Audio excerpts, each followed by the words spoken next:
So, ladies and gentlemen, I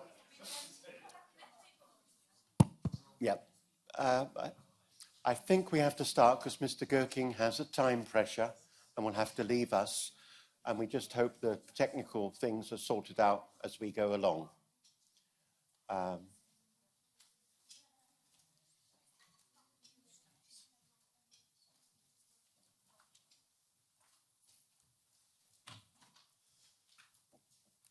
So I'll say a very few words at the beginning as our time is already over.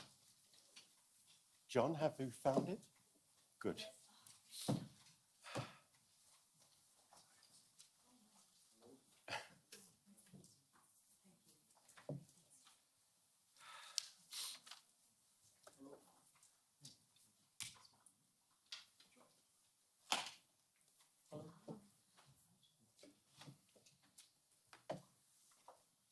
So welcome to our 88th Quality of Childhood session this morning, on this very important theme of family support. We're all aware that many families are under severe stress at the moment, a combination of events and economics and climate change and wars. We know that many families are suffering more and more, finding it very difficult to come through in a healthy and flourishing way, and will need even more support in the future. We also know that if they aren't given the support when the children are young, this has lasting consequences for the future of our societies. To work with this, it's a matter of compassion, of fellow feeling for others, that we share this world together and have a mutual responsibility towards each other, and everybody else's well-being is our own well-being. But at the same time as the compassion, we need clarity. We need to know where we stand. And it's clear from the work that EuroFamNet have been doing, looking into family support across the nations of the European Union, there's a lot that is not known. And so they put a great deal of work and effort into seeing what the policies are in different countries and how they relate and what would be best practice among them for the future. This is, I think, an extraordinary achievement that they work with so many researchers to bring together a coherent picture that can be used in the future in developing the policies, both for civil society and for the political world, to help strengthen family life, that it is healthy for all concerned. So I think when we listen to that later today, what also comes out clearly is that it needs new concepts, new ways of thinking. The ways of thinking of the past, as we've seen in many areas of life, no longer are relevant. Things have to change. We've seen this in the last few QoCs again and again.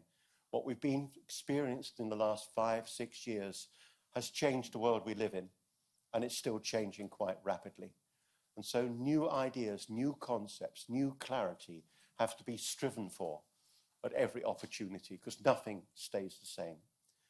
Having been involved in EuroFamNet, I'm full of admiration in the way it's been held together, and the clarity of purpose, and the clarity with which all these different aspects have been brought together and crystallized and presented in a way that could bring about change if the will was there. So thank you for attending today, and I'll pass the word to Mr. Gherking, our patron.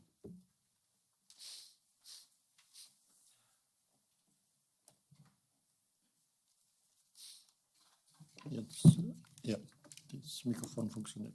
Ja, ich begrüße Sie recht herzlich heute Morgen. Ich finde wunderbar, dass wir heute diese Veranstaltung hier absolvieren und dass ich so viele Gäste begrüßen darf. Ich möchte die Verdolmetschung noch bitten, etwas lauter zu reden, weil es kommt hier leider nichts an, also so gut wie nichts an. Das muss ein wenig lauter. Ja, ich begrüße auch hier oben meine Gäste. Ich erspare mir jetzt namentlich, Sie sehen es, Und Sie haben es in der Einladung gelesen, wer hier ist. Ich möchte jetzt nicht jeden Einzelnen vorstellen, weil dann haben wir schon die meiste Zeit rum. Gut, also wir haben die Problematiken der Familienunterstützung, dass die anhand von Covid-19 und auch durch den Ukraine-Krieg und durch die Inflation, die wir haben und weitestgehend in den Ländern weggebrochen ist, dass sie nicht mehr dort wirken kann oder ankommt, wo sie hingehört, nämlich bei den Familien und bei den Kindern. Die Familien sind die Leidtragenden dieser ganzen Krisen, die wir jetzt erlebt haben und weiter durcherleben werden und durcherleben zurzeit. Und es wird immer auf die Schwächsten der Gesellschaft, auf dessen Rücken ausgetragen. Und das sind seit jeher die Familien, wo die Eltern seit Jahrzehnten um ihre Lebensleistung betrogen werden, wo wir haben nächstes Jahr wieder Europawahlen, wo in Wahlzeiten, Sie werden es erleben, sobald sich das zuspitzt, ein halbes Jahr vorher, werden alle Parteien sich wieder die Familien auf die Fahnen schreiben. Alle Parteien werden große Versprechungen machen. Alle Parteien werden mit pfiffigen Ideen um die Gegend kommen. Nach dem Wahltag will es keiner mehr gewesen sein und es gerät alles wieder in Vergessenheit. Und das ist ganz wichtig, dass es Sozialpolitiker gibt, wie bei uns aus der Familienpartei Deutschlands, die immer wieder den Daumen in die Wunde legen und immer wieder das einfordern, was versprochen worden ist. Versprochen wird schnell etwas, aber diese Versprechen werden noch alle gebrochen. Das hat die Vergangenheit gezeigt, das haben die letzten 50 Jahre gezeigt. Wo stehen die Familien heute? In vielen Ländern reicht es am 15. des Monats vorne und hinten nicht mehr. Die Familien können nicht mehr über die Runden kommen und dabei sind sie doch der Baustein unserer Gesellschaft. Sie sind der Grundstein unserer Gesellschaft, die den Fortbestand unserer Gesellschaft absichert. Und da sind wir alle in der Pflicht, hier entsprechend unterstützend einzugreifen. Und jetzt ist es 27 EU-Länder. In jedem Land ist es völlig unterschiedlich. Aber selbst in so reichen Ländern wie Deutschland, wo ich herkomme, haben wir mittlerweile eine Armutsquote von 30% der Kinder. Das dürfen wir nicht vergessen. Das sind die inoffiziellen Zahlen. 30% der Kinder leben unter der Armutsgrenze. Das heißt, die Eltern haben weniger als 60% des Medianeinkommens zur Verfügung. Das ist in Deutschland als arm definiert.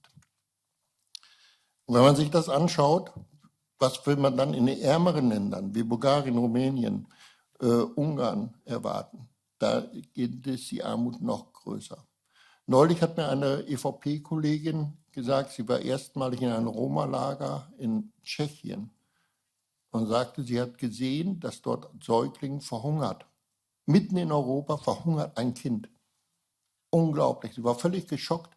Sie sitzt schon seit über 20 Jahren hier im Parlament und jetzt ist es ihr bewusst geworden, wie es tatsächlich um die Familien steht. Und natürlich ist es bei den Roma noch die Schwächsten der Schwächen überhaupt.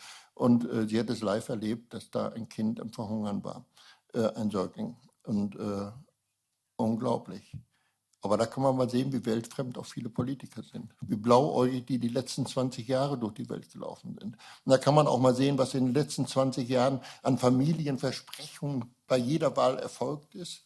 Und was dann im Endeffekt bei rumgekommen ist, nämlich nichts. Das Einzige, was bei rumgekommen ist, nach dem Motto, um Gottes Willen, ihr könnt doch keine Kinder haben, Kinder kosten Geld. Kinder ist das Armutsrisiko Nummer 1 in unserer Gesellschaft, in ganz Europa. Die Altersarmut ist vorprogrammiert, wenn ihr Kinder habt. Das sind die Tatsachen und das ist so, wie sich es gegenwärtig darstellt. Und das ist eine Schande im 21. Jahrhundert. Wir leben im 21. Jahrhundert, wir leben in einer Zeit, die noch nie mit so viel Reichtum gesegnet war, im Grunde genommen wie heute. Nur die Umverteilung stimmt nicht. Bei den unten, bei den Schwächsten, bei den Kindern unserer Gesellschaft kommt halt nichts an. Und jetzt stellt sich hier die Frage heute, Familienunterstützung, eine hochwertige Familienunterstützung, das ist ein Recht für alle Kinder. Aber wie führen wir dieses Recht überhaupt ein? Wer fordert es ein? Ich denke mir, so wie wir alle hier sitzen, sind wir alle daran interessiert, dass es eingefordert wird. Und wir fordern es tagtäglich ein. Aber wer führt es ein? Und das ist die große Frage. Und hier ist die EU, Europa natürlich ganz besonders gefordert. Wir versuchen, Sie glauben gar nicht, wie schwer es ist, alleine als Familienpolitiker, als Familienpartei Deutschlands hier in den Berichten nur das Wort Familie reinzubringen. Das wird komplett boykottiert und blockiert. Man möchte das Wort gar nicht in die Köpfe der Menschen drin haben. sondern es wird ersetzt mit Lebensgemeinschaften, Hausgemeinschaften.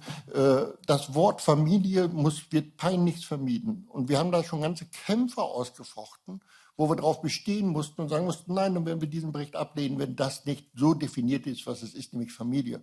Und wir haben es so definiert, dass wir sagen, Familie ist überall da, wo wir ein Kind finden. Und ich will es mal ganz deutlich machen, wir machen das auch nicht am Alter fest. Wenn meine Eltern noch leben würden und ich würde einer meiner Eltern zu mir nehmen, weil sie, was weiß ich, Hilfe bedürfen oder weil wir einfach zusammenleben wollen, dann sind wir wieder Familie. Ich bin das Kind meiner Eltern.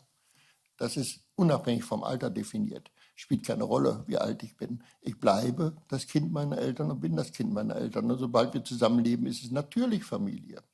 Und das ist der Familienbegriff. Also wir müssen auch aus den Köpfen der Bevölkerung herausbekommen, Familie ist immer ganz süß, zwei ganz süße kleine Kinder und zwei hervorragende Eltern und allen geht's gut und alle glücklich und harmonisch. Das ist nicht die Familie im 21. Jahrhundert.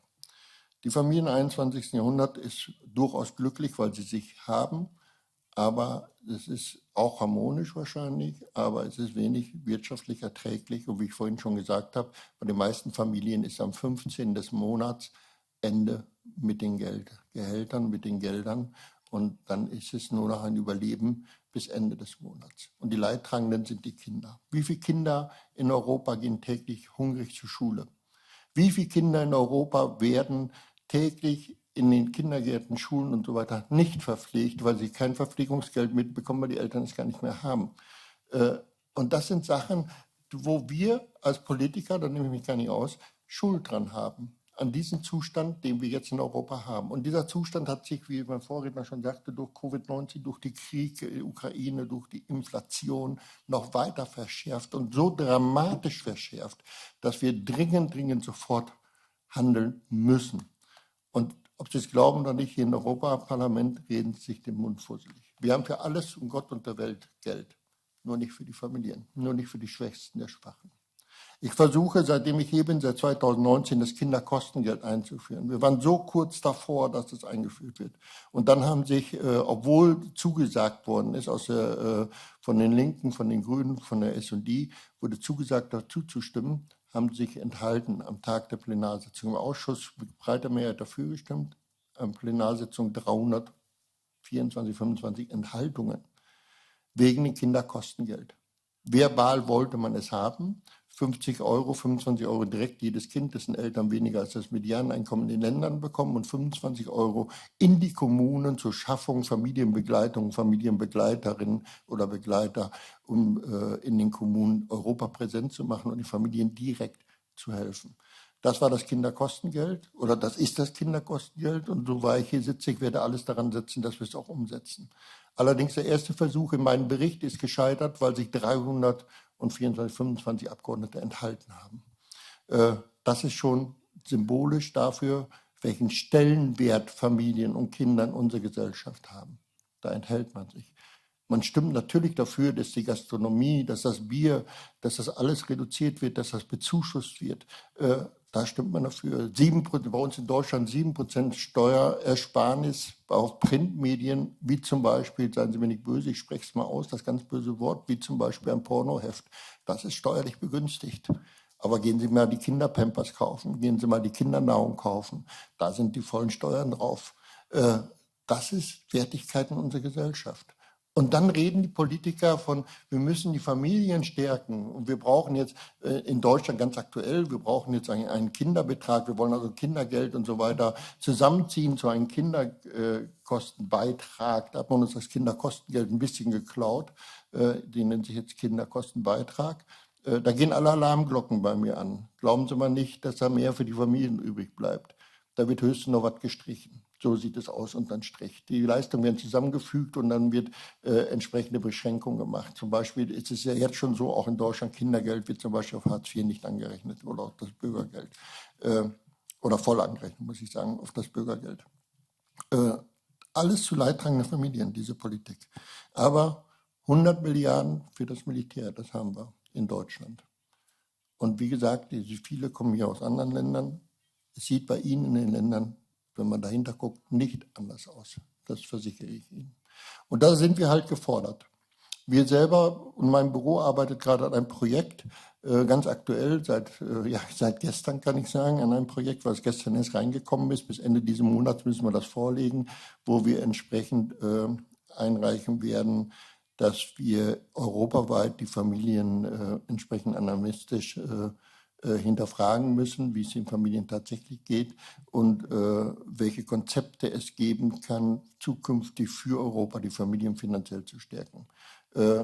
Ich bin darauf gespannt, ob dieses Pilotprojekt durchkommt oder ob auch dieses wieder abgelehnt wird. Wahrscheinlich wird es hingeschleppt bis zu den Wahlen und nach den Wahlen wird es abgelehnt. Das weiß ich jetzt schon oder vermute ich jetzt schon. Und das ist der tatsächliche Zustand, den wir in der Politik hier in Europa haben. Und das ist der tatsächliche Zustand, welche Wertigkeit Familie und Kinder, unser aller Zukunft, welche Wertigkeit die in der Politik hat, nämlich keine. Und deswegen ist es so wichtig, dass wir diese Veranstaltung machen. Deswegen ist es so wichtig, dass wir so hochkarätige Rednerinnen und Redner hier haben, die auch mal aus ihrem Sektor berichten, wie es tatsächlich ist und was wir machen müssen und wie bekommen wir hochwertige Familienunterstützung in ganz Europa. Wie schaffen wir das? Wie können wir andere überzeugen? Selbst in meiner eigenen Fraktion der EVP, Sie glauben gar nicht, wie viel Überzeugungsarbeit ich leisten muss, vor allen Dingen bei den christdemokratischen Politikern. Wie gesagt, in den Wahlkampfzeiten reden alle gerne davon und schmücken sich auch alle gerne mit Familien und mit Kindern und Küsschen hier und Küsschen da. Und nach den Wahlkampfzeiten will es wieder keiner gewesen sein. Ja, wir setzen ganz viel Gelder frei, anhand der Krisen zu bewältigen. Sie erleben es tagtäglich, hören Sie es in den Medien, was für Wirtschaftsprogramme wir auferlegen, was für Programme wir auferlegen, wie viel Gelder wir notwendigerweise, ich will es gar nicht kleinreden, notwendigerweise auch benötigen, um den Krieg in der Ukraine einzudämmen, dass er sich nicht ausweitet. Die Diplomatie versagt leider auf diesen Sektor zurzeit. Da hatte ich gestern noch entsprechend ausgeführt in unserer Fraktion. Und wir erleben, dass dann für alles Geld da ist, nur nicht für die Familienunterstützung. Und die ist so wichtig, denn wenn wir die jetzt nicht machen, die Familienunterstützung, dann wird unsere Gesellschaft, und sie krankt jetzt schon, schauen Sie sich den demografischen Wandel an, dann wird unsere Gesellschaft nicht nur kalt und verrohen, sondern unsere Gesellschaft hat keine Zukunft mehr. Das muss man so deutlich sagen. Also unsere Gesellschaft, davon meine ich jetzt unsere europäische Gesellschaft. Wir haben keine Zukunft mehr. Wenn wir die Familienbild aufgeben und wenn wir die Kinder, das Recht der Kinder auf Familienunterstützung weiterhin so reglementieren, wie wir es zurzeit machen. Ja, ich freue mich auf die Diskussion. Ich glaube, als Einführung habe ich genug gesagt. Ich sehe es natürlich aus der Sicht eines Sozialpolitikers, verzeihen Sie mir, und ich sehe es natürlich auch aus der Sicht des Bundesvorsitzenden der Familienpartei Deutschlands. Und ich sehe es nicht als ein erzkonservativer Wirtschaftspolitiker, sondern wirklich als ein Sozialpolitiker. Und mir liegen halt die Familien und die Kinder, ich habe selber 3 Kinder, sehr am Herzen. Ja, und jetzt eröffne ich unsere Diskussion. Und ich übergebe Ihnen wieder das Wort zur Leitung und sage vielen herzlichen Dank auch an die Organisatoren hier, an die Verdolmetschung herzlichen Dank und natürlich hier an Esther, meine Mitarbeiterin, die alles so wunderbar mit Frau Piccolo organisiert hat. Vielen Dank, Frau Piccolo, auch. Und dass dieser Vormittag hier so stattfinden kann. Und ich begrüße, habe ich ganz vergessen, auch die Teilnehmer, die online zugeschaltet sind. Wir haben mehrere Teilnehmer, wie ich sehe, die online zugeschaltet sind und diese Diskussion verfolgen aus mehreren Ländern. Darüber freue ich mich sehr. Und auch Sie herzlich willkommen an den Computern zu Hause. Und jetzt übergebe ich auch also wirklich das Wort. Dankeschön.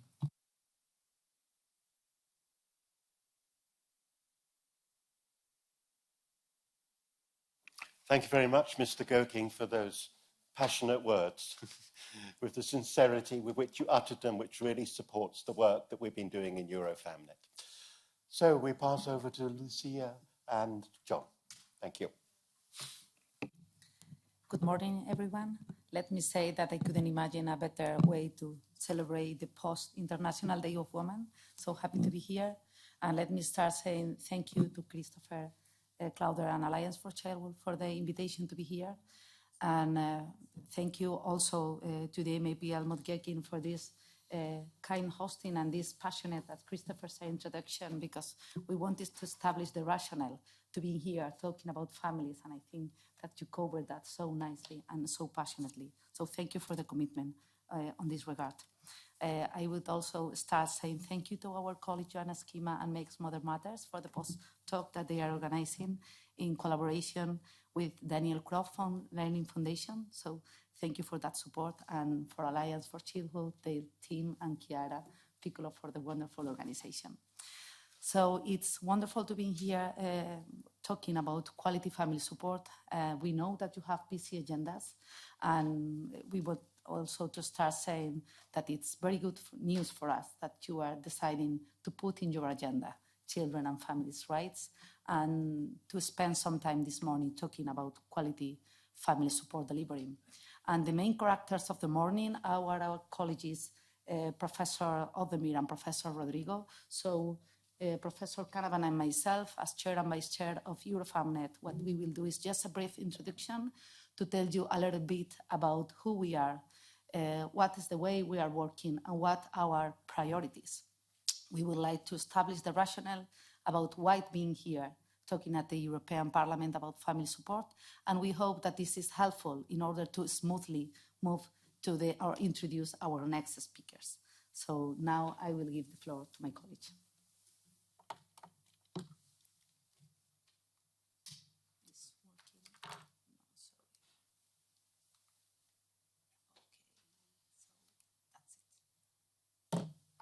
So good morning, everybody. And again, thank you so much for being here and taking the time to be with us. And I won't reiterate the thanks, but just to say thanks to all colleagues. You will realize, and you will all understand as practitioners, as leaders in this field, that there is a commitment to children's rights and well-being, and it's well established throughout Europe. And I suppose we have different mechanisms through which that's represented, and different regulations and different policies and practices, and kind of coming from the convention, UN Convention in the 90s right the way through, and latterly, and colleagues around the room have been key in driving forward children's rights agenda, we could say. We also know that it's the case that in order for children's rights to be realised, that we need to support parents and we need to support families, and that's really, really key. So I suppose that's one of the things that comes from our perspective, that we need to think about children's rights in relation to parents. But we also know, and within the Child Guarantee most recently, that emphasis on the importance of quality services coming from, supported by the European Social Network and others. So these are important factors and matters that drive us, if you want, in our thinking. I suppose the gap is there some sort of a connection that brings all of these things together? And that's what we are about in our work. And we look at this from a family support point of view. We are looking at, if you want, the local, the national and the European level through this. But critically, and this is very important, and perhaps our slide might be a little bit too small for you to read there, but really what we're talking about is this commitment to integrating evidence, practice and policy. And that if we have policy on its own or in connection with some of those things, we're not there. If we have practice and policy but maybe not evidence, we're not there. If we have evidence and practice but not policy, we're not there. So really our commitment as a network is really to bring together into dialogue these three things: policy, practice and evidence. And if we want, really remembering that we are about, in our work, thinking about children's rights ultimately. So what happened was we created the European Family Support Network a number of years ago, and through this we were supported as a cost action. And as a consequence of the support from cost, we are now at a stage where we have a significant membership. As you can see, the numbers: 173 participants in 35 countries, and we have 12 European organisations. And that's really, really important, just to emphasise the extent to which family support is something that actually resonates across all of these countries in the way we describe, it, which is family support ultimately for children's rights. Ultimately, we want to achieve children's rights and families' well-being, and the cost action reflects and supports our desire for partnership between practitioners, policymakers, and academics in bringing forward the right evidence at the right time in the right way to support activity. So how do we do our work? Well, we build our work, if you want, around three main areas. We are, first of all, starting with the idea of, well, if we have an idea of family support, what would that look like at a European level? Can you create a single conceptual framework for family support? And that's one of the work packages that we have, if you want, our starting work package, in fact. And that has produced some important work, which Lucia will refer to in a moment. But we are also really, really interested in I suppose, the idea of family support in practice, looking at things like quality standards, looking at things like program effectiveness, looking at things like quality standards effectiveness and evaluation. How do we evaluate? How do we know is this working? So that's really, really been driven by significant colleagues. Some of them are in the room, and Maria Jose and Metin will be talking about some of that. And then we are interested in the skills piece. What do people do who go into families' houses, who go into parents' homes and children's homes? How do they do their work? What kind of skills do they need? And we are advancing work on that at the moment. So you will see in the middle of the slide here, what we've got is our kind of methodology. And our methodology is really to start from the bottom. What's going on in terms of that interface at that individual family level? We have what we call a dialogical style. We are interested in conversations. We are not interested in experts in each field. We are interested in open agendas and discussing and sharing and moving things forward. And we are interested in doing this in a way that reflects both national level, local level, regional level, and European level, and trying to achieve that. And in a way, today is about that to a degree, that we are here and having this opportunity, and thanks to colleagues for bringing us to this point. So that, I hope, gives a little bit of context for the work of the action. So I'll hand you over to Lucia now. What you can see now in the slide is a really brief summary of part of this conceptualization on family support that we have been working on in Eurofamnet. And I want to say that this is work for more than 3 years, for a large group of more than 50 people working on this conceptual umbrella. And I want to explicitly thank to Professor Carmel Devaney and colleagues Harriet Churchill and Angela Bella for coordinating this work. And what we have get is an in-depth and complex comprehension about what family support means. And this comes from a very systematic work that starts from systematic review of literature, also a review of policy regulations at European level, and national studies about what are the current developments and provisions in family support in 27 countries. So what I wanted to emphasize is that this is very systematic and in-depth work. And what it's telling us is that when we talk about supporting families, we have to consider these 3 levels that you have on the slide. So we have to consider the statutory frameworks and reforms for family support. We have to consider services and support that are addressed to families, and also what's going on in practice, what's going on with frontline practitioners. And these are distinct aspects, but what we have learned in Eurofamnet is that there is a large fragmentation on those, and there is need for more integration. So we understand that any reform in family support has to consider these 3 elements together. And you can see in the left side that yellow line that is reminding and is reflecting something, an ethos that is cross-sectional, that is the participatory approach. So we have to be together, as Professor Kahneman introduced, policymakers, practitioners, NGOs, and for sure the voice of children and families on this, if we want to provide solutions that are tailored to their needs and that also that want to promote their agency. So we understand that we have to start from that conceptual framework in order to work about how to make this family support from quality. So how are we doing this well, let's say. And we want on that regard to recognize the diverse, as MAP already state that we are not talking about a single form of family. We have in Europe families that are diverse in forms, in structures, in cultural heritage, and in living conditions. So that requires a culturally sensitive solutions. We need a culturally sensitive approach from family support, and what we have learned from research is that family support provision is diverse to respond to those needs. So there is variability in terms of the delivering, the funding, frameworks, and so on. And that's a strength for the way that we are formulating support, but we have also to make a call about a minimum quality standards that we need to meet in order to provide that enough quality support. And we have to be sure that we are guaranteeing that those quality standards are implemented. This call for quality support provision is fully aligned with the recent European Commission call to increase quality assurance processes in social and care services, and it's also fundamental to the EU values like social justice and equity.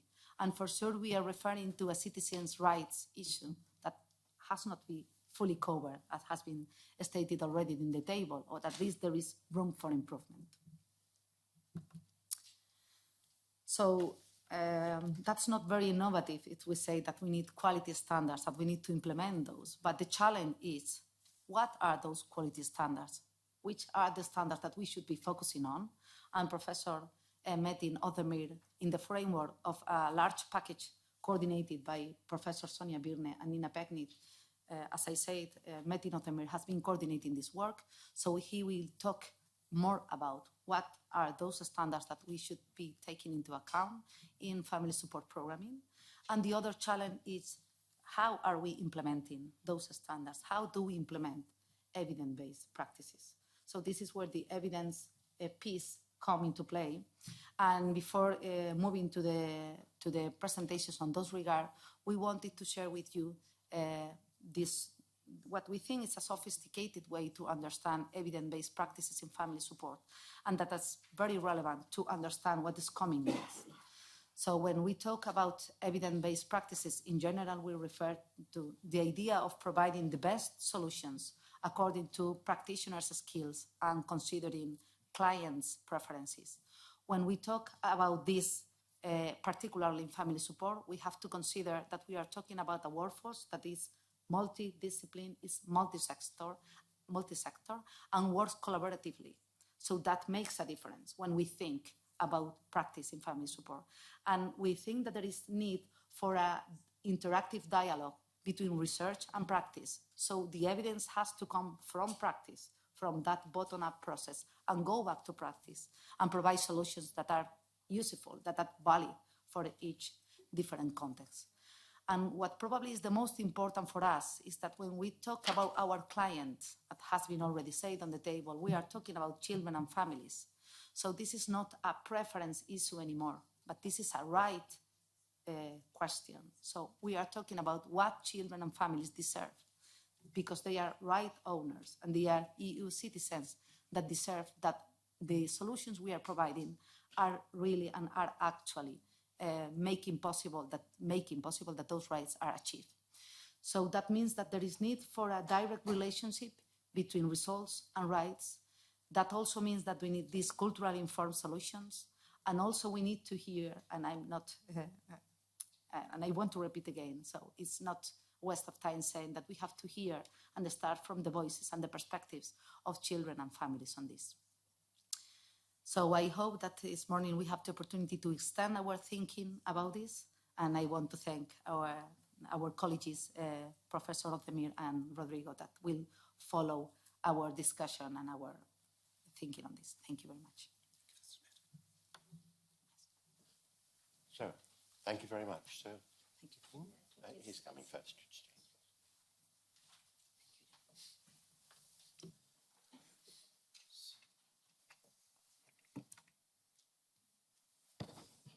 Okay, thank you very much, everyone. And I would like to give my special thank first to Lucia and Candace for putting together this very large group of Eurofemnet family, because I'm not able to recognize any such organization at the European level or in North America. There are very large research organizations at the local and the national level, but this is very unique. I think it was a great pleasure for me to be part of this work, this environment, and also lead the quality standards development work. And also very special thanks to all the organizers and the audience here today. So the work that I'm going to try to present, is a very technical work in the background, but our goal from the beginning was to develop an understandable, accessible language so that we could promote communication among different groups of people who are into family support provisions at different levels, at in different purposes. So there are so many people involved in this process. I cannot list them all, but I'm really grateful for being part of this group. So one of the first challenge that we have encountered when we start developing the quality standards was that the evidence-based programs, the type of the programs that we wanted to promote in this initiative was managed by different groups of people. So the life cycle of evidence-based programs is departmentalized into different sections. So the programs are developed, formulated by groups of practitioners or researchers, and then it's implemented mostly by the practitioners, evaluated by researchers, and also decision makers are involved in whether to fund these programs, continue these programs, and disseminate at a larger level. So all these groups are coming from different backgrounds, different traditions, and they use different sets of languages. And the quality standards that are already available in different parts of the prevention field has been communicating to most of the time researchers or practitioners, but there was none available trying to speak about the common goals, set rules, or recommendations to different parties. And our intention was to develop quality standards that will be accessible to all different main parties that are involved in this process. And most of the quality standards we have identified has been focusing on the implementation process and the evaluation process primarily. And they have been ignoring the other sections of the very important process of quality evidence-based program provisions. And the Eurofem quality standards is aiming to reach out a much larger focus in order to improve the communication between different parties responsible for different stages of this overall life cycle. We emphasized all these stages in the quality standards development. So this is one of the most important, unique aspects of the quality standards that we are trying to propose today. And also we have used a very systematic approach. In most cases, the quality standards that are available are promoted by either research organizations, professional organizations, or local governments in order to set certain types of rules to help with the decision-making process. So we started from there. In order to understand what's available, we did a massive search of all the quality standards that are available in Europe and North America and elsewhere in the world. And the quality standards that we were able to identify were reviewed extensively in order to understand the method of development of the content and the consistency and the comprehensiveness of the content. So we were able to identify the quality standards that were in specific fields, and most of the time the most developed quality standards available in the field were focusing on drug and substance abuse prevention programs. And there were also some available standards for child abuse and neglect prevention. So our focus is about family support provision. So our goal in our work is to develop the standards that are available and accessible to a larger group of people dealing with different types of family support provisions, not only specific to evidence-based programs, but any kind of family support programs dealing with a very wide variety of programs. So obviously these available quality standards were not sufficient for developing our own work. And then we looked into the academic publications. The massive amount of research has been reviewed, and we try to identify the evidence based on solid research that is suggesting what is effective and what makes family support programs of different kinds effective when they are implemented in different contexts for different groups in different cultural environments. And we try to identify the common themes around these studies. And then the third step was discussing the findings that we have gathered from the established quality standards and academic work with our colleagues. So both researchers, practitioners, methodologists were involved in this process. And this process is still going on, even though we started in 2019. So this is not a very short-term endeavor that we are engaged in. So by the end of the term, hopefully we are going to be finalizing our quality standards, and it will be at the level that we can start sharing with a wider group of colleagues, so that we can promote further discussion on finalizing this quality standards document. So it has been a long process and very intensive process. And there are a lot of details of our quality standards, but I'm not going to get into all these details because it is sometimes very technical. What I would like to emphasize is the unique idea that we wanted to develop in our quality standards. We wanted to emphasize certain fundamental principles in developing our quality standards that would set certain standards for all different stages of family support provisions. So the fundamental principles that we identified, 5 of them, so it could be more or less, but we want to keep as parsimonious as possible. So these 5 were considered as inclusive as we need. And they are targeting the specific quality standards relevant to the program formulation, program delivery, evaluation, and the dissemination of the programs.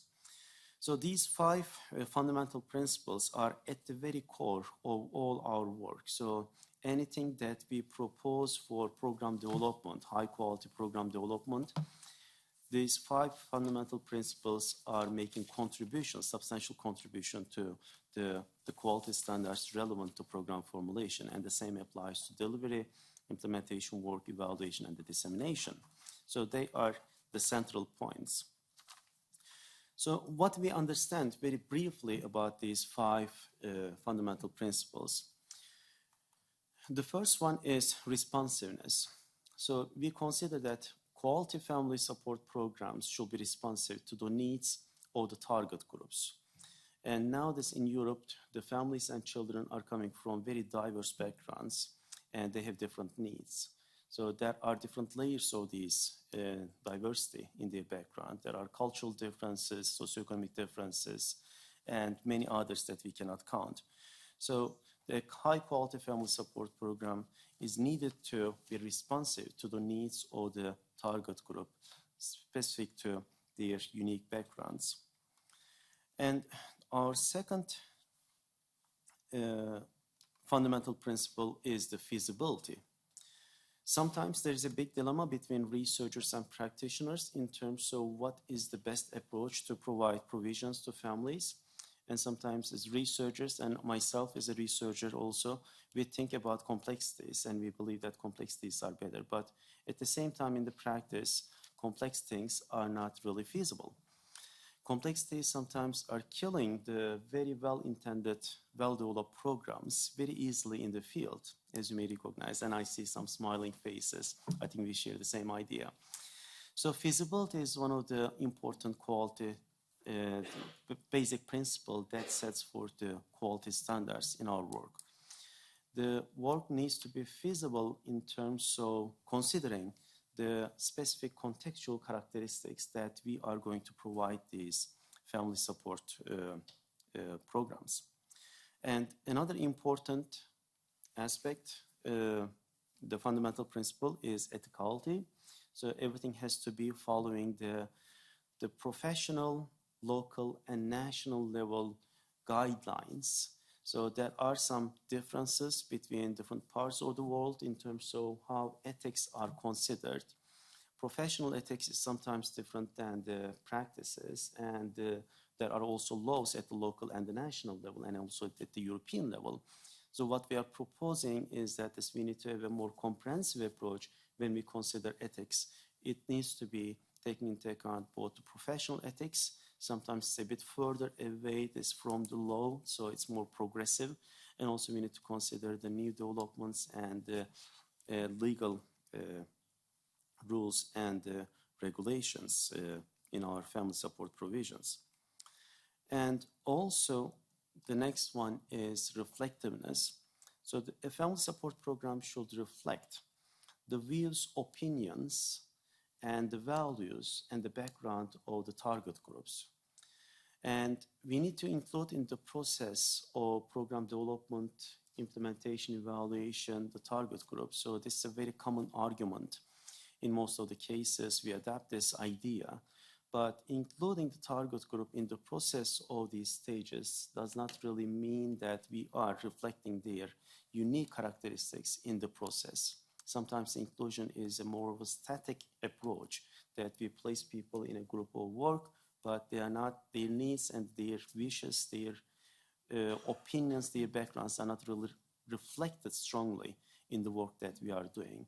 So we propose that high quality family support programs should be reflecting the characteristics of the unique groups, their views and the values. Otherwise, it will be very difficult to reach out and maximize the benefits for them. And of course, the last but not the least important issue is the sustainability. In many cases, the evidence-based programs are developed by researchers and based on funding from national or local agencies, and there's a time limits for provisions of the services. In some good cases, we are able to integrate these operations into the systems for certain durations, but most of the time, sustainability is very much dependent on the local and the national funding availability and the resources. So how can we resolve this issue? That's one of the best ways to resolve this issue, to start thinking about from the very beginning, this when we are developing the program in a specific context, how we can make sure that this program is going to be sustainable rather than considering sustainability as the last stage. So sustainability is, because of that reason, is another important aspect of the quality standards we are developing here. So overall, we are aiming to develop a quality standards document that we are going to propose soon as in comprehensive and inclusive, easy to communicate, practical, and unifying.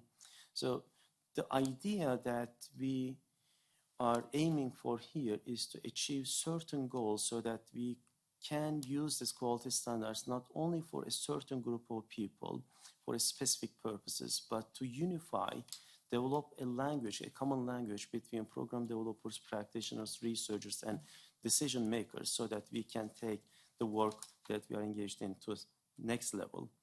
And if you ask me about this, where children and families are in this process. So all these fundamental principles, accomplishment of these fundamental principles in practice for the specific stages or program stages requires inclusion of the target group. So basically children and the families in the process. So the program development, implementation process, evaluation, and dissemination, they all require their inclusion, active engagement in the process so that we can maximize the intake, this reception, and also the benefits for these groups. So this is our overall structure, and as I mentioned, our work is continuing, and hopefully Marie-José is going to give us some ideas about where we can take this work to the next level by reviewing the implementation in the European context. Thank you. Thank you.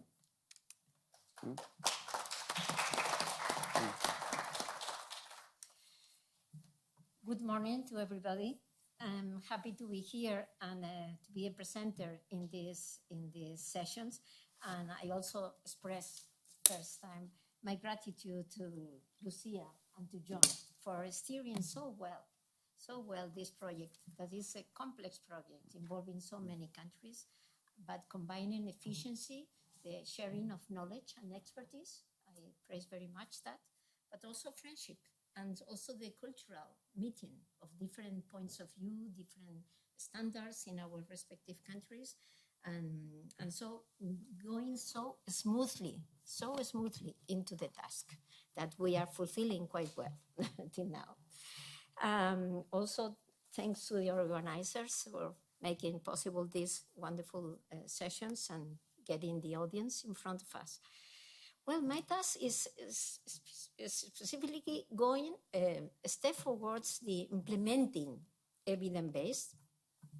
Sorry, we have to change the presentation. Sorry. Yes, here. Thank you. So we have to move a step forwards towards implementing evidence-based practices, I would say EVP in short, as a model for professional practice. So it's not the same to have the standards there. We have a clear-cut way, clear-cut thinking about which are the standards, but then how to move into the practical field, how to get into the services, into the professionals' minds, into all the system that is delivering all of this. So, and I will make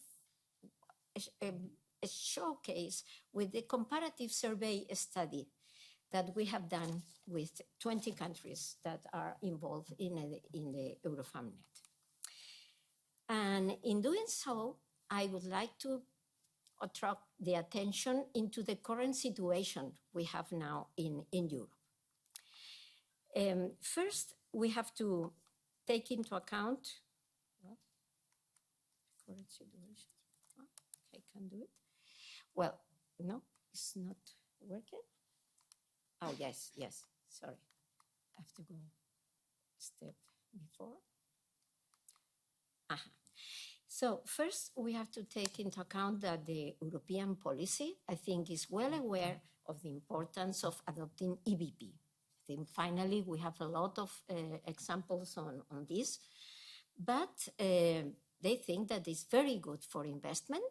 Clearly, it's good for informed decision-making, but also it's good for transferability of best practices, which is very good. But there is not much information. There's little information, I can tell you, about the actual incorporation of EVP adoptions in the countries. And in this way, we have problems because we are leaving unnoticed the potential existence of inequality in terms of quality family support. That is really a problem because we do not know what is going on in different countries, and so we do not have a clear idea of how these inequalities in family support are really happening. And in this way, it is important to examine, that is the main goal of our survey, to fill this gap and to know to what extent the adoption of EVP is taking place in support provision system in Europe. So we are quite ambitious on that. That is a preliminary survey, of course. It has to be followed for more documentary information and many other things, but that was, I think, one of the first works done in this direction. And so it is important to clarify from the very beginning that we are tackling with a high complexity and diversity system in the provision of family support. And you can see that this kind of complexity and diversity comes from different sources. We just present 3 of these main sources of differences, because we have at the national, regional, and local family policies that can differ from one country to the other. That is one main source, but we have also another main source that depends on the combination of public, private, and NGO services, social entities in general. And you know that each country combines in different way all this system.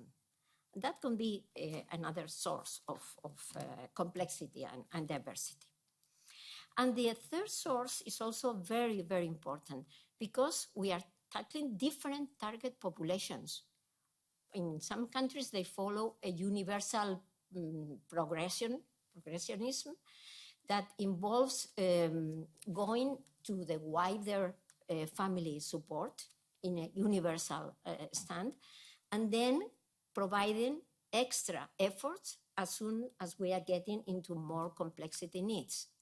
But some others are more confined at a selective level of just going directly to those families who has in high complexity needs. And so they go directly from universal to selective to even to indicated cases in which there are high amount of problems in the family. So that is a real source of diversity that exists. And also we have a lot of diversity in terms of modality of delivery. We are aware that we have individual approaches, we have group-based approaches, we have home-based, we have online, hybrid systems, and that has to be taken into account and to see how are they efficient this system. But also we have different types of interventions and evaluations because of the culture of the professionals also differ a lot. Differ a lot also because they come from different sectors. They can come from social, from education, from health, from community, also justice. So we are dealing with a workforce with high level of interdisciplinarity. And all of them come with different culture, with different traditions in how to intervene, how to evaluate. And we have to put them together somehow and to work in a collaborative way, as we will say. Well, in the end, what we need is systemic transformation. Look at this big and ambitious goal. Systemic transformation that should take place at national, regional, and local levels to guarantee the adoption of EBP. So it's not a matter of just giving courses to the professionals, just telling what they should do, but because you have to go into the skin, under the skin of the country, and to produce a sort of systemic transformation. It is also important to take into account that we need strategies for the adoption of EBP, because it is good to have this goal, this general goal of systemic transformation, but we need to go into the details of the strategies, the implementation strategies. So that means to go into the operational side, how to make it, how to progress on that. And in this sense, we have to first build a sort of leadership at the national level. Leadership that involves a collaborative schema between many actors. For instance, clear-cut policy makers, researchers, practitioners, but also stakeholders. I mean, there are a lot of actors that should be put into coordination. And for instance, this has been done in Spain from 2009, trying to put together all this, not in a competitive way, not in a unidirectional way, but in a collaborative way. And I tell you that is really a great experience to reach this possibility. And that is critical, to put the system forwards towards these EBP adoptions. But also we need, and that is very important, we need to foster or to promote translational efforts. Translational efforts going from science to practice, but also from practice to science, because sometimes a good experience makes the researchers to think more about it and for instance, open a new line of inquiry on that. So it is good to have these bidirectional efforts from science to practices, leading to agreed EBP guidelines, of course, based on the quality standards that my colleagues has already mentioned. But that is good, that is very good to really get into the system, into the service system, and provide guidelines on how to organize the services or the social entities, how to provide the main guidelines for the functioning, for the goals, for the ethics that my colleague has explained about, but also We need standards about how to work with the families, how to interact with the families. Are they just following our expertise, our expert guidance, or are we looking for another type of interaction, more bilateral again, or more based on alliance and collaboration? And also we have a standard on EVP, of course, EVP programs. You hear about, there is a lot of quality standards on that. So we are not beginners on this matter. But we need, and this is very important, to get an official recognition. Because if practitioners are working a lot in applying these standards and nobody said, well, you are doing well, in fact, you deserve this kind of praise or recognizing because of that, then the efforts remain unnoticed. And many people get burned because they do the efforts and nobody recognizes this effort. And that is terrible. But because we have to work multi-agency and also in a cross-sectoral settings, as I said before. So we need to motivate. We need to motivate and also to coordinate the improvements of the different sectors. So it has to be orchestrated at the highest level. But we also need, and that is another important aspect, to do a professional training. That is very important, but a professional training also with an inclusive evaluation of the quality family support. And always it is very important to get the alliance with the families, to work and also to promote child and family participations. So this is not just to telling the family what they have to do and then following how to do it or how to make it. No, it's not the same. We have to, from the very beginning, from the very first steps of planning what to do, how to help this family, we have to work on that under this collaborative alliance. And then it is also very important, another part, which is the dissemination of the results among professionals, among family, among the society at large. And in this sense, it is very important to promote the accountability of the system. That is not clear. What are the results? How can we provide to the other professionals and to other services this information and information to the society at large? So if we put all these things together, what have been just telling, then we reach what we have done, that is a comparative study based on a model, on a working model, that tried to involve all these pieces I was just explaining right now. So we developed 18 questions that tackles the strategies I've just mentioned. But the interesting thing is that we tried to apply this strategy at the national agency and practitioners level, but going dynamically downwards and upwards, because the system has to be fed up not only from the national to the practitioners, but also in the other way around. And then we can come up with an overview of the quality assurance current system, quality assurance in the countries, in the different countries. Well, we use a formative protocol based on self-directed assessment with the 20 European countries I just mentioned. And why it is a formative protocol? Because we do not like to produce just a ranking. We do want that the countries reflect on that and to find and identify ways of improvement. We think that that is very important. And that is why we had this formative protocol. And these are the members. The members are quite well, the participants. The participants are quite well distributed, geographically distributed, but also they have different political status. Because we have EU members, as you may see, a great variety of them.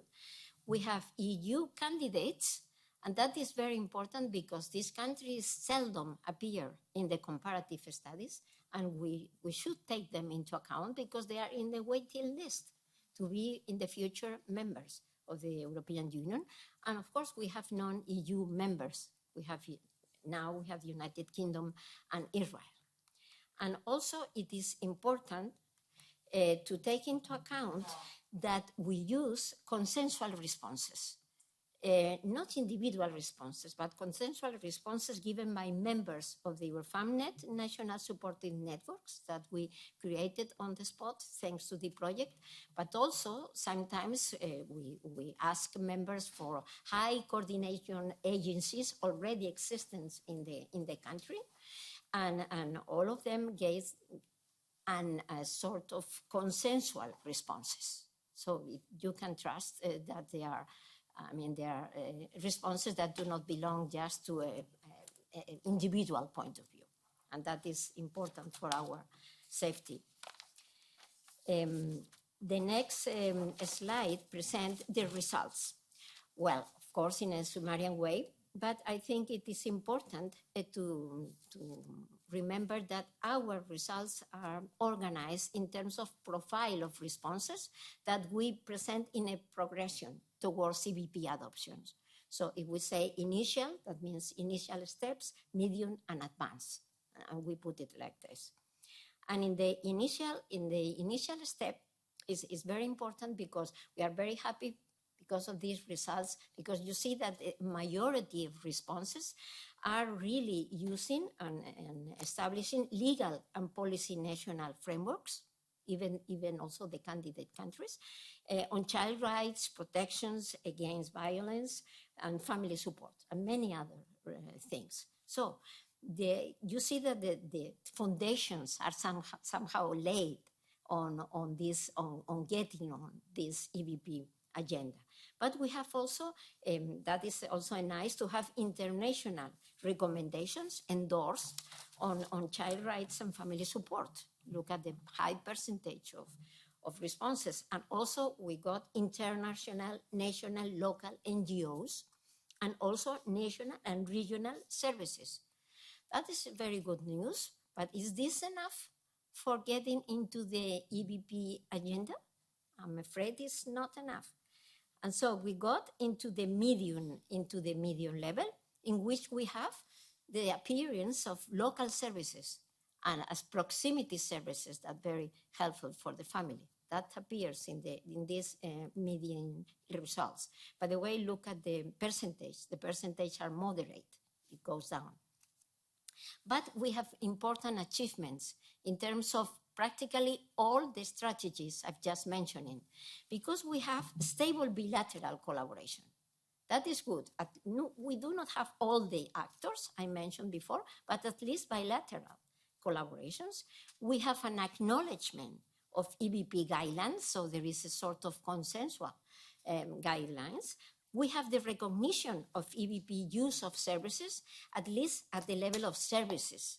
So there is a recognition that these practitioners or these services are using these EBP guidelines. We have the professional training in EBP, and we have the cross-sectoral partial adoption. But that is great because it's adoptions, partial, of course, but at least they are trying to follow the same guidelines. And then we got into the last profile of responses. Again, there is a critical reduction on that, but still we have a stable trilateral collaboration.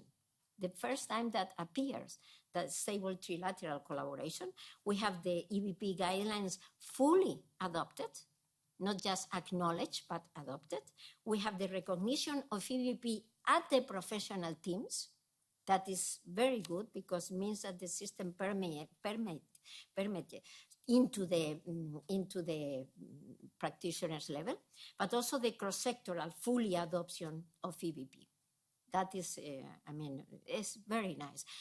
Of course, you see the reduction in the percentage of responses, and so we have formal EBP professional exchanges on this matter precisely, and that is also a very good result. But what about the countries? because we have profile of responses, but how to work out with the countries. So what we did was follow just the same progressions I've just mentioned, but we assign the countries to each one level, but according to the profile of responses I've just mentioned now. So at this initial level, we have, and that is good, all the candidate countries are here, with the exception of France. I will tell you, because that was something that say, wow, what is this? Because, you know, France is a member. But we have all the candidate countries. What does it mean? That means that they have, like the others, they have all laid the foundations for the EBP adoptions, but still this agenda is in the very, very preliminary steps. So it is there, of course, but in a very preliminary way. But what about the medium level? Well, in the medium level, we have the members. We have practically, not all, but all the members are there, with the exception of Israel. And remember that in this medium level, these countries are really implementing the strategies I mentioned before. Of course, in a moderate way, but just on the agenda, clearly. And then we go to the third, to the advanced group. That means further in the progression of EDP, but timidly, I would say, because of the percentage. And we have all these countries, of course, members of the European Union, and also UK, a former member, and of course, probably taking the lead because they had this EBP agenda many years ago. But we have there. But we have to say something that helps you to interpret clearly these results. I hope so. Because we have a great variability in many other criteria that we are not using here. You see that we are confined to this criteria of EBP adoptions, but there are other criteria. I put it other examples that are also very nice. But then the alignments can change. So probably the alignments are not the same as this. Let's put the example of the great variability in public spending on family benefits. For sure that you are aware that France in the first group, but also Sweden in the second group, are in the top of the ranking of investment for family benefits, at the very top. Whereas, for instance, Spain, because I come from Spain, I want to tell our examples, are exactly at the lower part of the list. It's a shame, but we have to recognize, especially in cash investment, not so in kind investment, but in cash investment. It is a shame because we are doing our work, but we have still very low in the investment. So the alignments seems to be in a different directions than the alignment of EBP adoptions. So there are independent criteria that also can be different. So can differ in the other cases of criteria.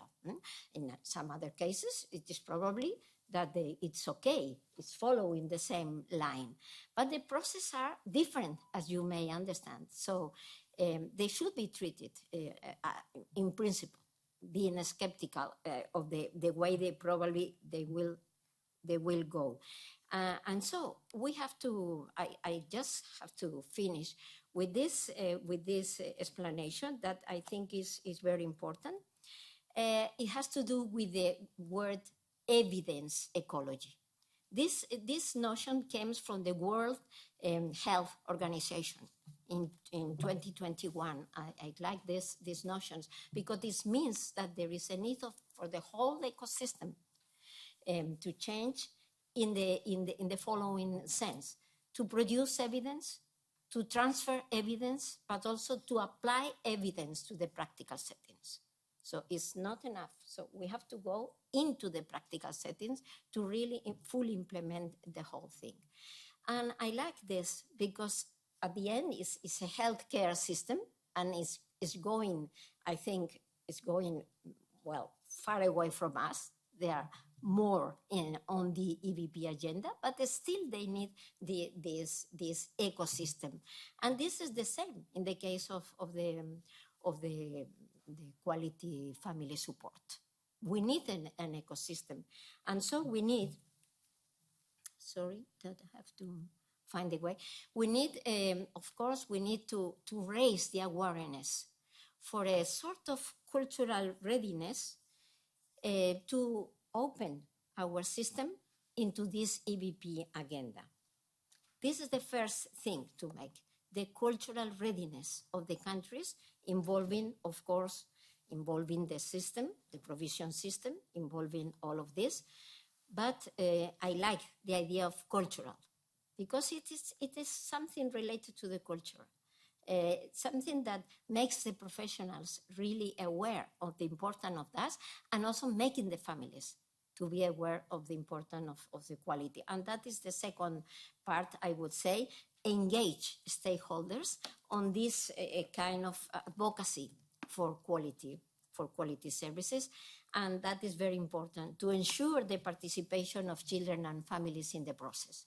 For instance, one thing that we have to add in our survey, next time we work on that, we have to include the level of children and family participation into this. I think it's really critical. As you may notice, we do not have this item on that. But we are just planning to of course, to improve our survey. Also, we have to disseminate EVP guidelines, and that is very important, cross-sectorially. And it is still in its infancy. Somehow we need more on that.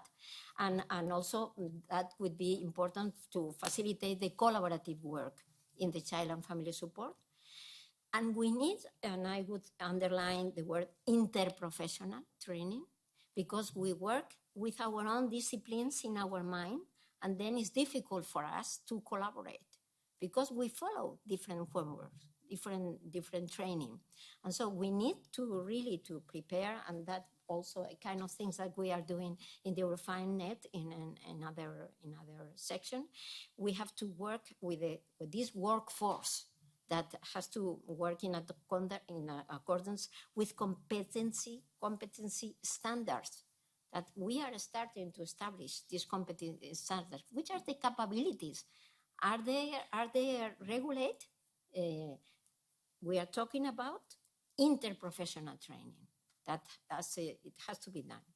And then ensure the sustainability of the quality assurance system in times of economical crisis. Europe knows a lot about that.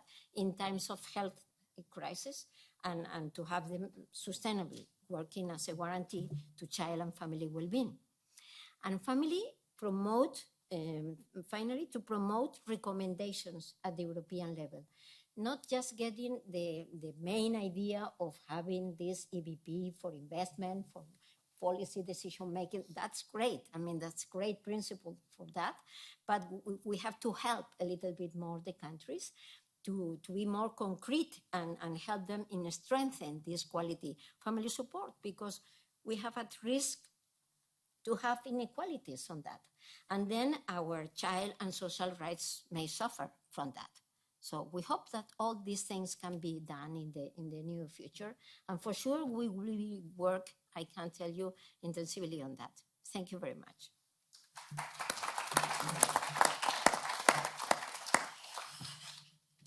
So I'd like to thank our presenters for the impressive presentations they've been giving. And now we have time for questions and discussion. Just to say, fortunately, Mr. Gherkin was able to stay. So if you have questions for Mr. Gherkin, he's also there to answer them for you. So on anybody, what questions do you have for our panel?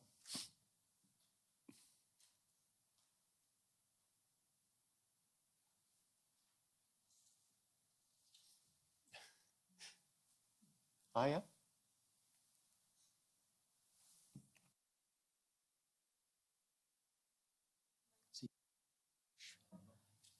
Push the button. Yeah, that's okay. Thank you. Yeah, all these technical things. Thank you very much, first of all, for your great presentations. I understand that you have researched really very in-depth the support systems that are there over a period of 4 years. Have you seen during that period significant changes? Or would you say that what you found in the beginning continues or gets even less, or do you see improvements? Thank you. Well, I'm quite optimistic by nature. And so this is why I work in this field, that you have to be optimistic and foresee the good things that may come. But I think I'm quite realistic in saying that we are really surprised by the way candidate countries, for instance, are just already on the agenda. Of course, in the very beginnings, because they have to do a lot of work to enter into the European Union. But in fact, they are quite aligned on that. So they never said, oh, that's not on that. I mean, we do not go like this. So they are on the way. So that is our future, our next future, but in the own countries. So the countries has made the homework, but we need probably to combine them and to create more learning, collaborative learning scenarios for learn from each other, because it's not a matter of ranking. I hate the ranking, because the ranking is a rigid way to look at the things, and it's look at in a competitive way, and it's not the case. So we should be in a different mood of helping each other in a collaborative scenario to see how you are doing like this, because the pattern of progress is quite understandable for all of them. Even if they say, no, I don't have this, but they recognize the importance. They never say, no, that's not for me at all. So they are in the way, and we can foresee a scenario, a richer scenario of collaborative exchanges in helping each other on that. And this is a future project that we are going to apply just not to finish here. Now that we have the data, we need to know more and to get into the parents' minds and to get more into the documentary details, to get more into more external evaluation. But I do not dismiss the importance of this self-reflection, because it gives us a mature idea of where they are and where they want to be. And that is enough for me.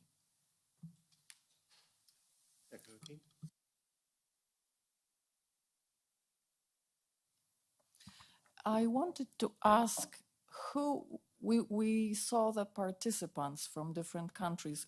Who from those countries is the participant? Is it the state institution or? So the way we operate in the EuroFabNet, we have what we call a double layer structure, as Professor Canavan introduced. So we have representatives from countries. In most of cases, we are academics, but we are academics that are working in the applied field of family support. So what we do is that we build national working groups, and there is variability depending on the country, because depends on all that variability what we're presenting. But what I can tell you is that it's cross-sectional. So we have, for example, frontline practitioners or practitioners that come from entities. Also, the third sector is represented. Also, the public services are there. I don't know if I'm missing something to consider in that regard. No, I mean, I think one of the groups that I should have mentioned was we have a policy and practice stakeholders group as well within the action, which also connects us back into the national levels in terms of the participants. So if I understand your question is who is responding to these questions, I suppose. The people that are in the cost action, the members of the cost action, but in consultation with national networks in some cases. In my own case, a few of us at national level who would be very experienced in the Irish case and understand the Irish provision landscape really, really deeply, do you know? So it's probably an expert response is what I would say. I was also thinking, is it still possible to join? Yes.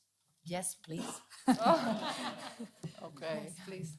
And I take that glove, as we would say in Spanish, to maybe refer to the continuation that Professor Rodrigo was referring, because the challenge is how to move forward. And for sure we have a lot of room for progressing, but how do we go to the front line at the end? So we want to strengthen the national working groups, those supportive groups, because we think that's as Professor has introduced, that's the way to make real change. So yes, please join us. Thank you for suggesting. Gentleman over there. Yes, good morning. Claudio from Milano, Italy. I'm a member of the European Parent Association. First of all, I want to really thank you, Mr. Geoking, for your opening speech, which I could not agree more. And especially when you mentioned that the lower number of children in Europe is creating a drama for Europe, for our future. We will be losing countries compared to the other countries in the world if we will not start again to having more children. Sorry. So having said that, I really think that the approach, as you said, many people say many words, but then nothing happens, and especially at European Parliament, which is the same at Italian Parliament, which is exactly the same. And I think that is because one of the issues, at least from my perspective, is that the family is not perceived as a political institution. So the state institution are facing individuals and not family. We are going to vote as individuals. The family is not voting when it comes to the elections. And this, I think, it is not fair, because in a normal economical situation, when two agencies are providing services, they recognize each other and they handshake also economy. The family is not only a receiving provider, is providing services which the state does not recognize, because there is a huge amount of services that the family is providing within themselves and to the community, which are not economically valuated. And this is making the relationship between the family and the state unfair, because we are paying taxes, but we are not receiving back for the same amount of services that each family is providing.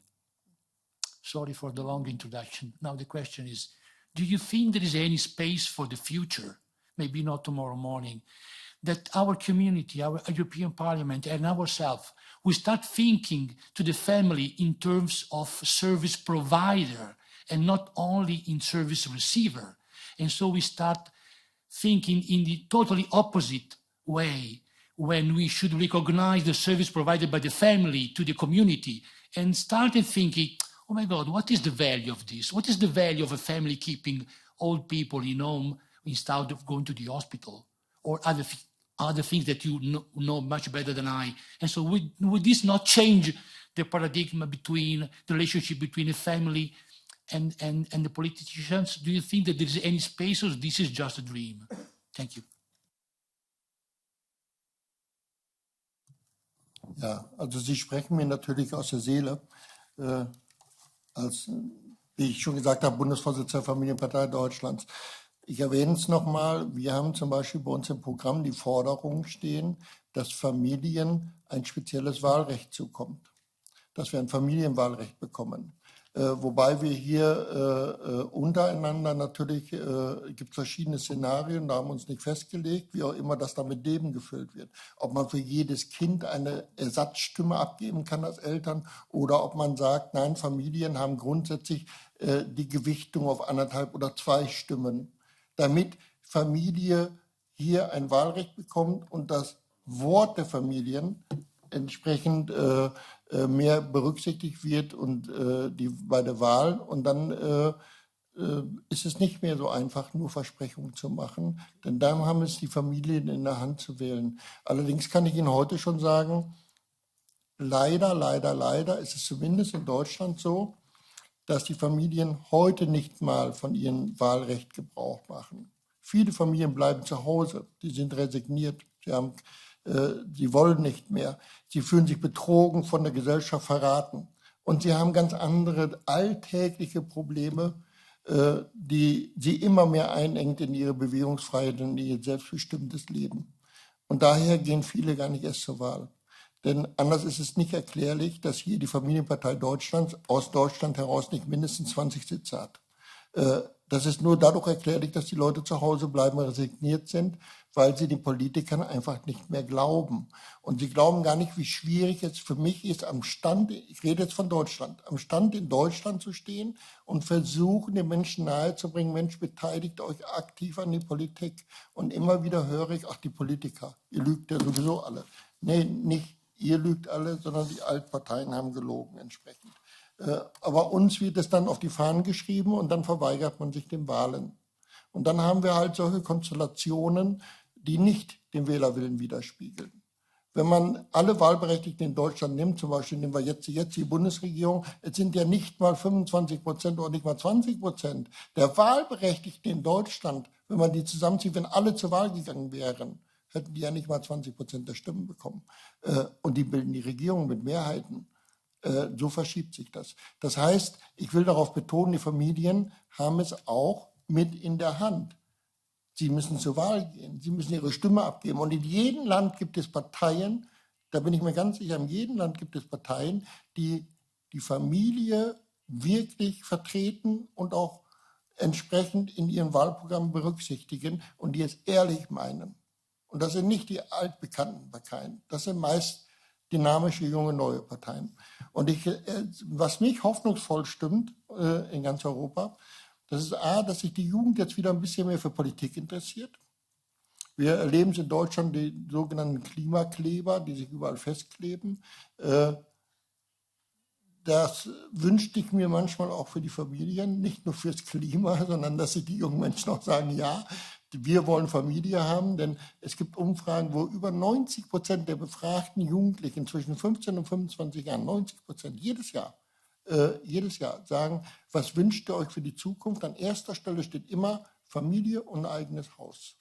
Das sind immer die Antworten der Jugendlichen, und das schon seit Jahrzehnten. Die Zahlen variieren zwischen 91 und 98%. Das ist unwahrscheinlich viel. Und da fragt man sich natürlich, warum vergessen die Menschen das dann wieder, wenn sie in einem wahlfähigen Alter sind und geben dann nicht die Stimme an den Parteien, die auch die Familien stärken.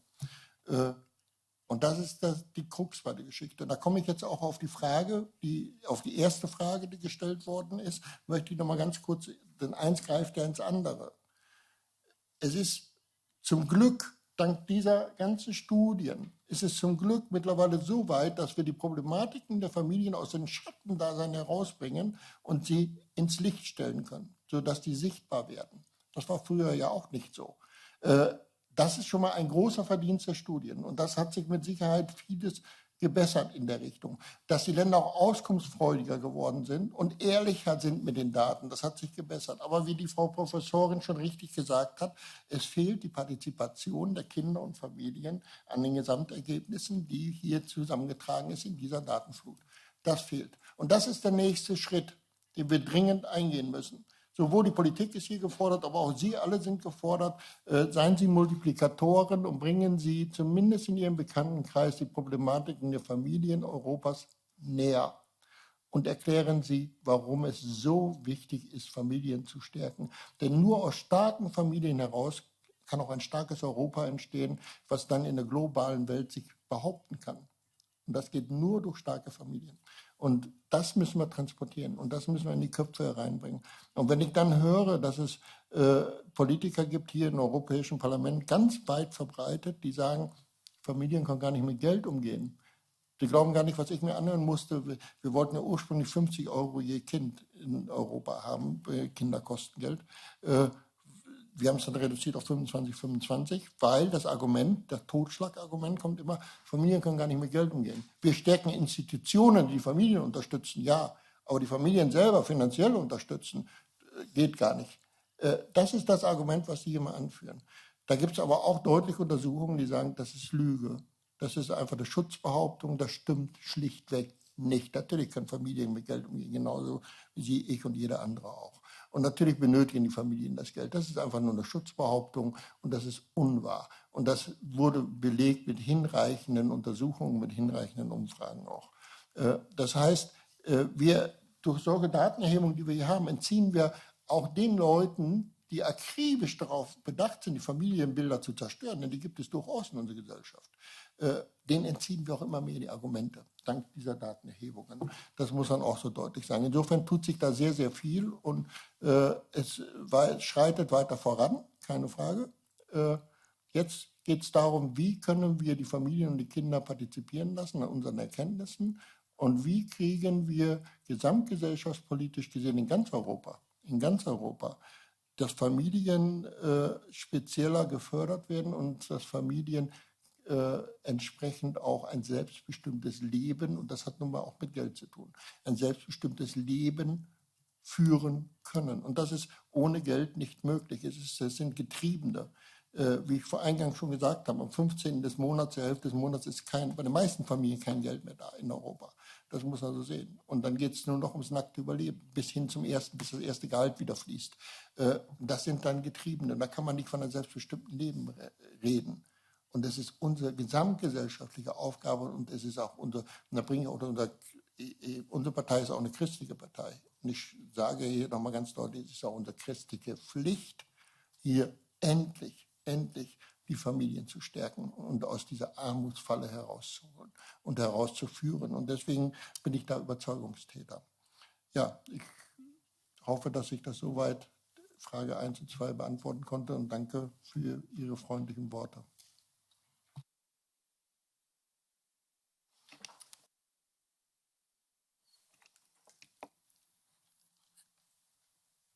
I'm Agatha Daddato, Head of Programs at Eurochild.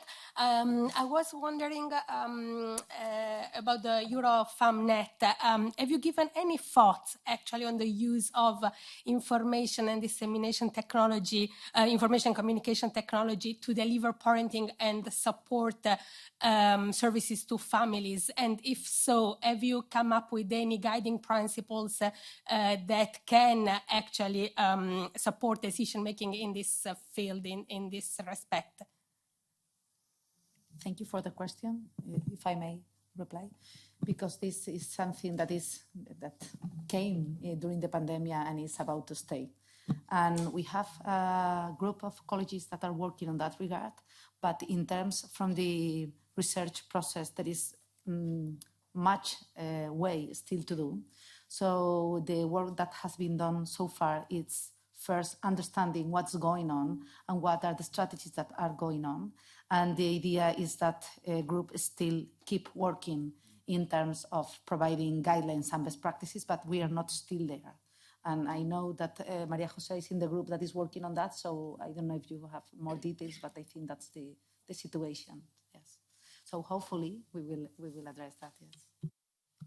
On that point, we're academics, a lot of us, so we will have a special issue of a journal and we hope to make it open access in the next few months, and there will be a paper looking at which I think more or less validates that there is effectiveness in these programs on an online basis, which is really good news in terms of some of the cost implications and the accessibility, accepting issues of digital divide and so on that exist. Christopher, could I just maybe come back on another point that was just been raised by our question and our colleague from the Parliament? Just to highlight, and again, we started this action and the network and the action really starting with a children's rights perspective. So it's really, really important that we emphasize that. And we also emphasize the idea of diversity in families, and that's all types of families. So we have a very open agenda in terms of our understanding as families. We don't have a particular type of family. And I think that point was well made. It isn't this particular, two children, everything is harmonious and so on. So that's really, really important to highlight. And also to recognize that family can also be, if you want to have the nuclear family idea, it can also be sometimes unsafe for children. And that is really, really important that we acknowledge these points. But it still doesn't take away from the bottom line reality that it is family, as the points have been made, that provide these services, that provide care. COVID has told us 100% that this is the case. So it really is an interesting question as to why doesn't family feature in this sort of a way in conversations at European Parliament level and so on. So just to thank the colleagues for these interesting points. Joanna.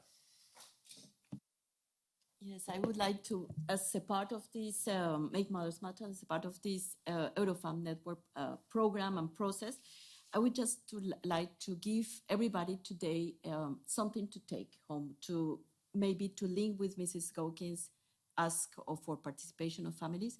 Today we heard, and just John mentioned that again, is that family, children have a right to family support. It's a right. It's not discretional. And that, I think, is the starting point for all families to start asking for this at the local, national, European level, because it's a right. It's not discretional. So the states cannot say, we don't give you, we support you when we have the means, this is too expensive. So I think if we could take something home today, is this is a right of the child. Family support is a right of the child, and we have, as a society, as politicians, as NGOs, as practitioners, we have to be ready to provide this to the children. That's the, thank you. Sofort, ich wollte nur ganz kurz anwerfen, es ist nicht nur das juristische Recht, sondern es ist ein Menschenrecht. Das muss man mal deutlich herausstellen. Es ist ein Menschenrecht. Ne? Thank you for that. That's very important. And probably something that it's just reacting about what you are saying and also linking with the previous reflection is that even children are the targets. The way to address children go through the family. So if we develop policy that are regulations that are only focused on the children, not considering what evidence has tell us that children grow up in families and that there is a ecological, a systemic perspective that explains what's going on. So support has to go to families because children are not raising alone by themselves. And that's something probably that has been missing during the last, I don't know, from 10 years maybe, that the focus on children maybe has prevented us to recognize something that has been so clearly established in evidence, that there is not a conflict between both, but it's the vehicle to get those children rights, I would say. Thank you.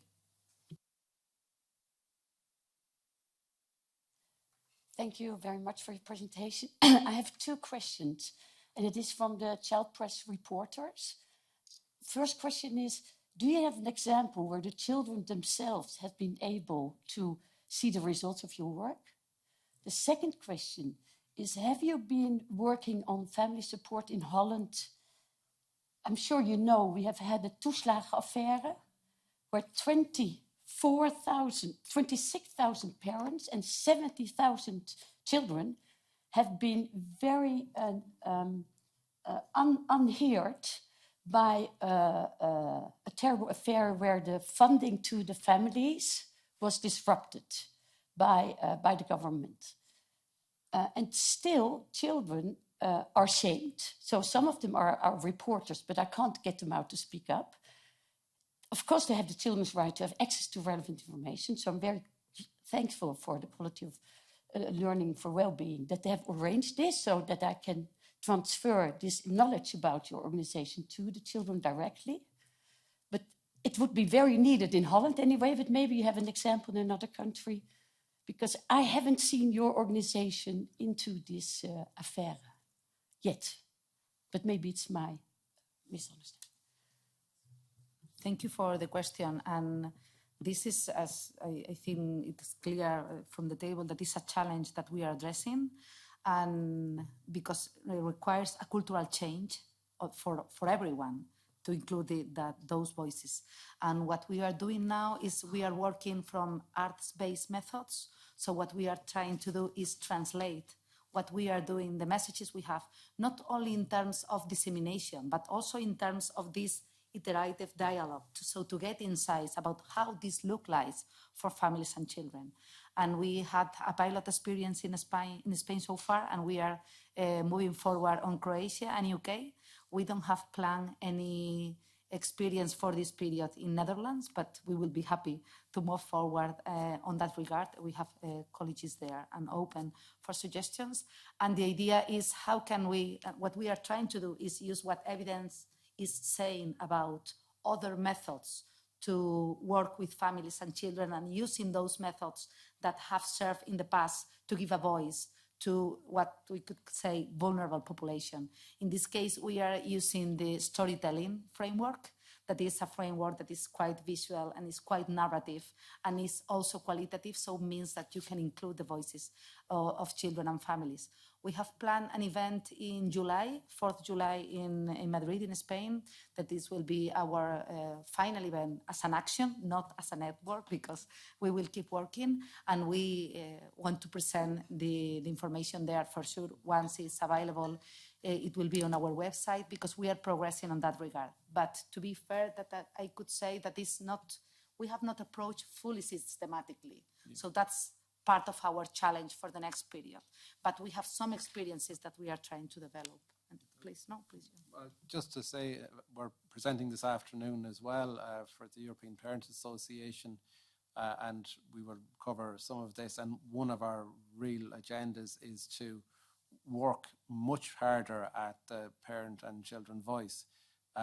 Just to take a second to actually focus and to build a project that really commits to connecting policy and academic work is really difficult and slow and challenging. And even for us to have done as well as we have at European and national level is an achievement.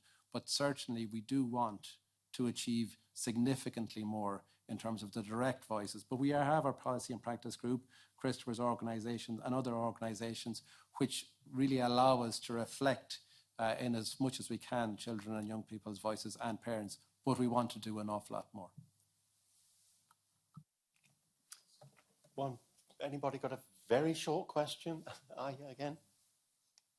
It's not so much a question. Thank you very much for mentioning the event this afternoon of the European Parents Association. So for everybody who would be interested, we will be reconvening in the Parliament this afternoon, and we will try to get more to the grassroots parents. That's what the European Parents Association is all about. And we are very happy, of course, about all the research and the findings. We will try to get that out to our parents as well, so that they have a better stand on the political scene, whether it's on local, national, or last but not least on the European level. But we know the problem of getting people to vote. It's a constant battle that we are fighting all together. So thank you. Thank you, Aya.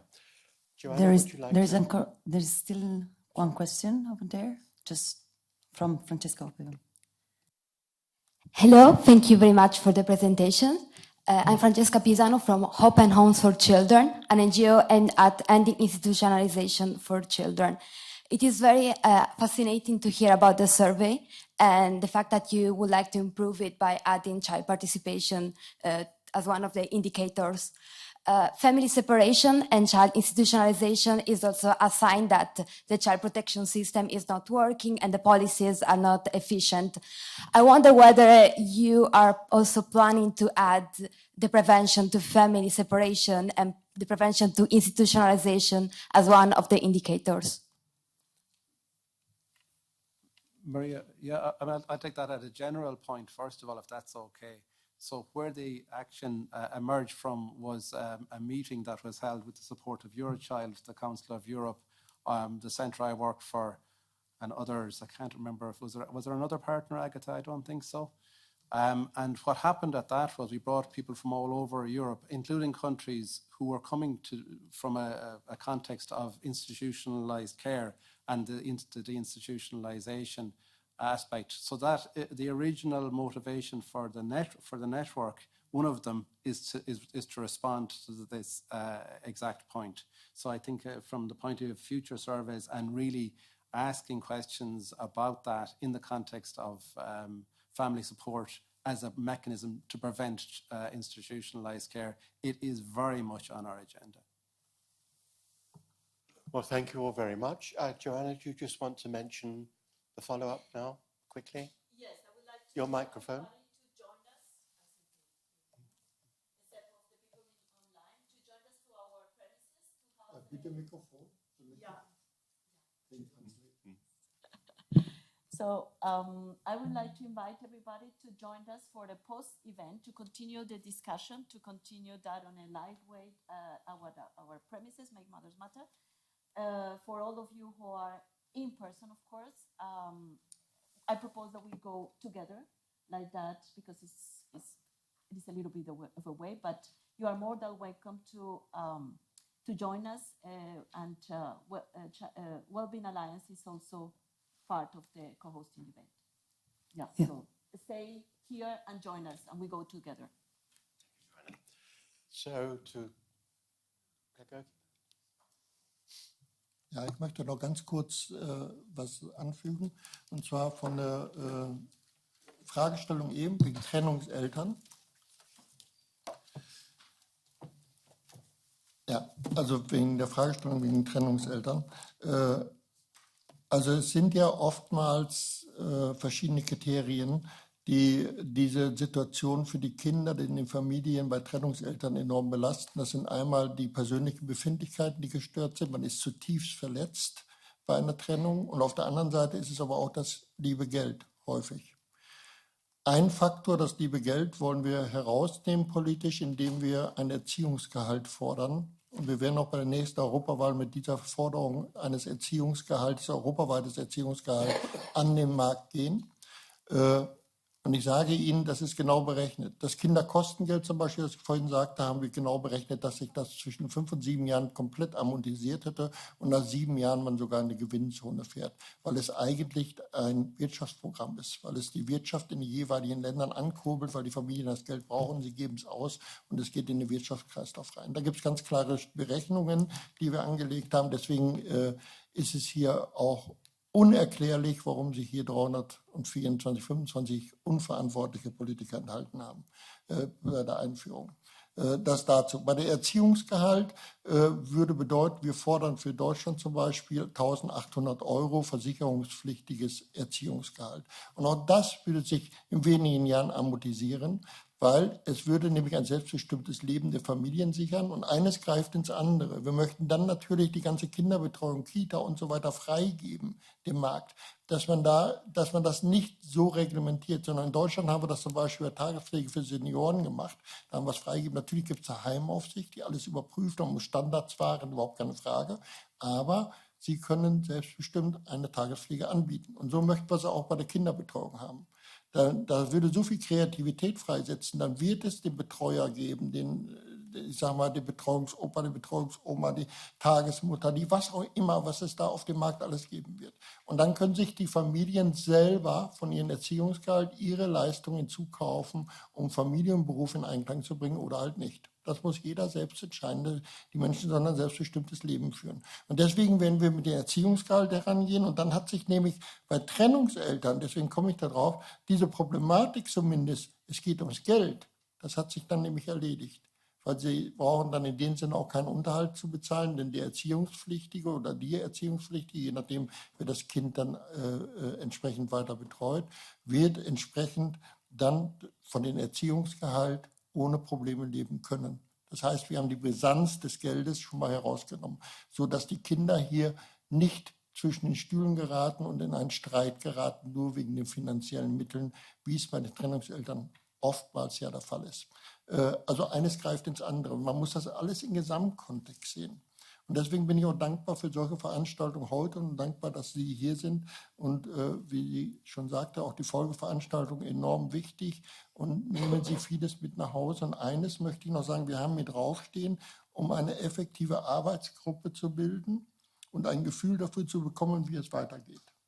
Das ist eine Sache für heute. Und da möchte ich ganz gerne vorschlagen, und das möchte ich Ihnen überlassen, dass Sie eine Arbeitsgruppe bilden aus 3, 4, 5 Leuten. Und wie ich eingangs gesagt habe, wir haben ein Pilotprojekt, das kam gestern erst rein. Und das geht immer ganz kurzfristig und ganz schnell. Das heißt, bis Ende dieses Monats muss es stehen. Ein Pilotprojekt heißt, wir können Gelder beantragen, Mittel beantragen für ein Pilotprojekt. Die Voraussetzung ist, es darf es noch nicht in Europa gegeben haben und es muss neu sein, innovativ sein. Und da würde ich Sie bitten, die Arbeitsgruppe da was zu erarbeiten. Ich würde es dann einreichen. Die Frist ist allerdings schon am 31.03. aus.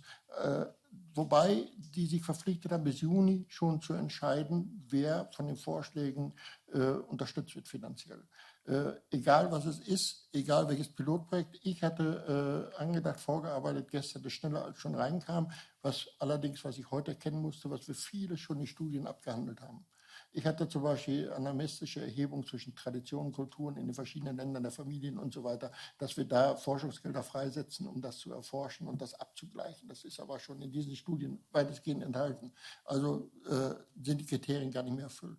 Ich würde mir wünschen, dass wir heute hier eine Arbeitsgruppe machen und dass die Arbeitsgruppe hier ein Pilotprojekt erarbeitet und mir das rechtzeitig zukommen lässt, sodass ich es vernünftig in Form kleiden kann und dann würde ich es einreichen, fristgerecht bis 31.03. und dann hoffentlich durchsetzen können, sodass das ein ganz wichtiger Schritt wäre zur Stärkung der Familien, was auch immer die Arbeitsgruppe hier für ein Pilotprojekt macht. Ich würde, wenn Sie mir, oder ich würde Frau Piccolo, Ihre Mailadresse habe ich maile Ihnen die Kriterien für dieses Pilotprojekt zu, dass Sie wissen, wie, was, wo genau berücksichtigt werden muss und was man da quasi alles mitmachen kann. Ja, und dann wäre das ein, finde ich, wunderbares Ergebnis des heutigen Vormittags, wenn wir diese Arbeitsgruppe hinbekommen, aus wenigen Leuten, nicht zu viel, und dass wir hier vielleicht ein Pilotprojekt ins Leben rufen können, was wir ganz schnell realisieren könnten, zumindest bis im Sommer diesen Jahres. Okay? With great pleasure, we will keep this opportunity, and thank you so much for this, actually, and I think we will be really glad to contribute into. Thank you. Yeah. Well, thank you very much for finishing with this challenge to us. I think that's the way to do it, because we heard earlier about political statements that don't end up in reality. It's civil society and NGOs that have to be the conscience of the political world. And I know now Eurofamnet faces that question. Where do you go beyond cost? And I just hope, from what we've heard today and all the great work you've done, that you can become a perpetual organization, whether it's a network or an NGO, that you're there to substantiate and work again, continue this work together so we can bring it up into the conscience of the politicians and society in general, because it is needed so much. So thank you very much for your presentations today. And Mr. Gerking for bringing a political context to the research and the work Eurofam have been doing.